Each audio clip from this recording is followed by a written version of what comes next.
Is this how you get your sick kicks? What? It's just an ordinary crabby. Oh my goodness! My eye!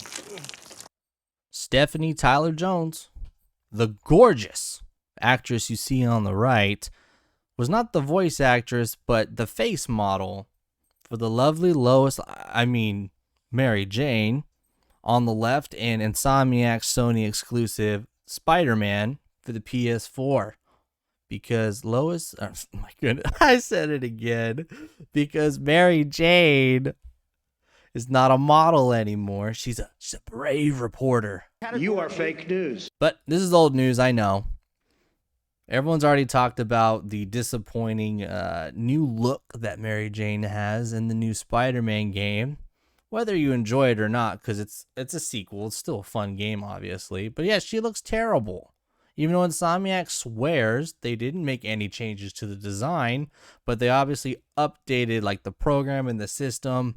The PS5 is more powerful for how they do graphics for like weather and lighting, and that includes the motion capture that Sony's always used for all their games, right? They used it for the Uncharted series. They've used it for pretty much every Sony exclusive. What's making its rounds, making its way through Twitter is a picture of this lovely woman who looks a lot like our Auntie MJ. Shout out to Hail the Lord. Great follow. Always on top of things going on in pop culture. Give him a sub. Cool dude. Yeah, this woman is an intern. This is the first project that she's been on that she contributed as a writer, as an intern writer.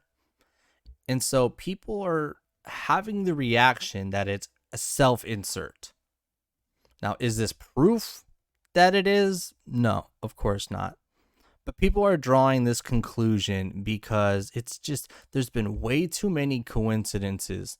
Even in comic books, it wouldn't be the first time where we've seen self-inserts or not self-inserts. And don't forget the new Fable game with this them, who looks a lot like one of the trans writers on the staff. Heel vs. Babyface had a really good video covering this drama. There's another trend that people have been noticing, that Sony keeps uglifying and Shrekifying its own main female characters in sequels. Every game that comes out, the women are looking more and more ugly. And maybe it's because of the postmodernism that the media and progressives are promoting with the Anita Sarkeesians, the Frosks, the sexism in gaming, and the unrealistic beauty standards that are in media. Video games, TV shows, movies, what have you. We take Aloy again. People also complained about this, how she lacked feminine features, looked manly or masculine as hell. In which this article basically just says, you know what, deal with it. People change in 6 months. You cannot project your unrealistic beauty standards on others. Which it's not projecting it on others. It's a video game. It's a form of escapism. People like beautiful people. When we go to an action movie, we want the men to be ripped and the girls to be pretty. It's art. But no, these people do not want escapism. They want validation. And they think that's what's going to sell. And so let's go back to why it could be probable that this is a possible self-insert. We got to think of Sony, a big corporation. It's not like a small project where you just get funding, have a creative team, and they make the product that they want to make. When you're a big corporation, you're bulky. You have an HR team, you got marketing team, you have executives, you have investors, you have all this stuff. And the reason why you buy an IP, a popular IP like Spider-Man, is because it's popular. It's like, all right, we're going to lease the rights to make Spider-Man. Everyone likes Spider-Man. So we got the Spider-Man fans. They're going to come see our movie. They're going to come buy our game regardless.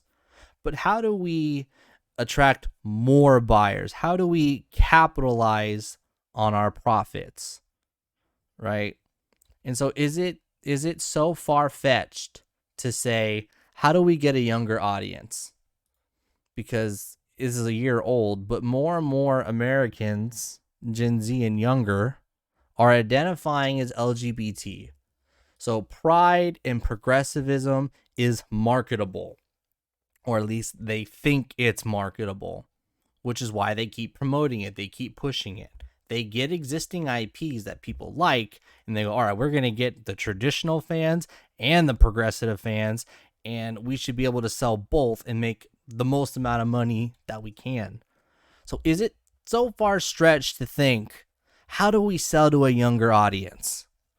We hire an intern who is wearing a Pride shirt. This young intern can help us relate to a younger audience. And maybe she suggests, well, Mary Jane is a model in the comics and in the movies, but in the video game, she's a reporter. And maybe we should have her be more relatable and realistic looking. This is a possible idea that comes from the outsourcing of trying to make these products marketable and not focusing on just the fans and making a good product. Now I want to get into the other side of the argument with people that I have discussed on Twitter about this, on how this is not proof that she is an insert of Mary Jane in the game. And I'm not necessarily saying that. Again, this is just a speculative video and kind of just defending why Gaslit fans feel like it is and having that knee-jerk reaction that she's an insert. Because we keep seeing too many coincidences in a row. With the Fable game, that looks like an insert. With the Starfighter's Daughter comic book, that looks like an insert. We see, from Aloy and other games, the sequels, the girls and the females don't look like the way they did in the prequels, and they're getting uglified.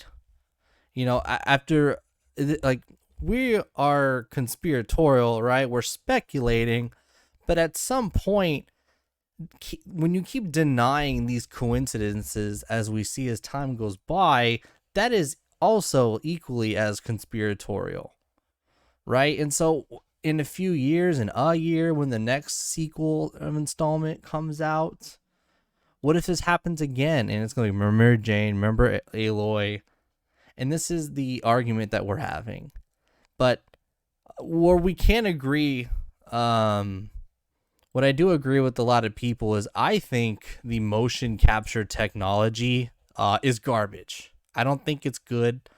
I think my kind of steel man for this is, if they're not directly making these characters ugly, I think they're just lazy by not actually designing a character. They're just relying on the motion capture technology.